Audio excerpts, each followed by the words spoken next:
Guys, I'm thinking of trying something out here, try a bit of vlogging, do they call it, and do authorish things on video, which would mean that I would talk about my favorite books, my favorite authors, read something I've written, things that I put on my Instagram anyway.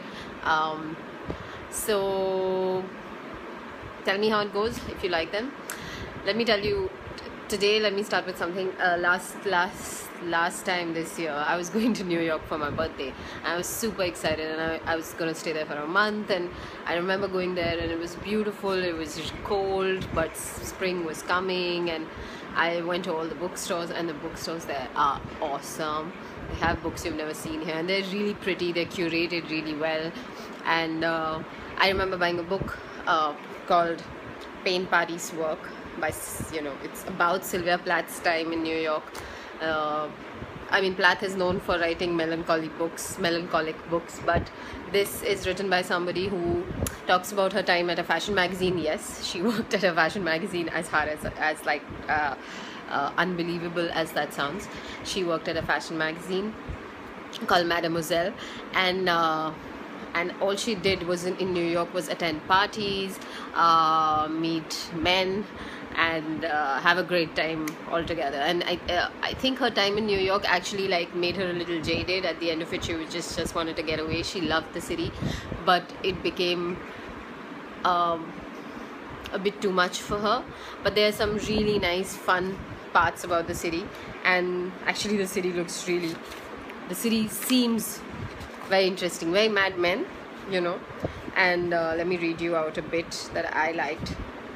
So this is something that she used to do quite often, things like after the show, Mademoiselle took them to lunch at Grand Central's Oyster Bar. The Maine lobster stew was famous, and their daily catch was the freshest in the city. Sylvia enjoyed the hustle and chatter, the vaulted tile ceilings, the men in suits and hats, wolfing down lobsters and cocktails, the raw bar's salty, mermaidy scent mixed with train track. Then it was time for makeovers at Richard Hudnut's famous salon.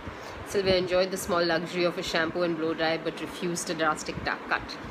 There are lots and lots of fun vignettes about New York, about Sylvia when she was happier, about Sylvia when she was young, and you can see her mind working with everything that happens, and what made her into the writer that she was, or what she wrote about, and how she thought, and how Mademoiselle changed her, how the lots of friends, lots of other girls who lived with Sylvia during that time, who all worked at Mademoiselle and lived at this hotel in New York, and they all lived there, and they all said later that they felt she used their characters as for making up characters in her books. And some of them were upset, but some of them were like, oh, I guess that's how writers work.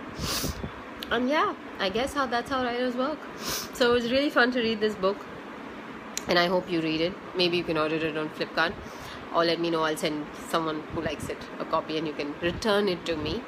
Yeah, let me know if such kind of blogs work. Take care. Bye.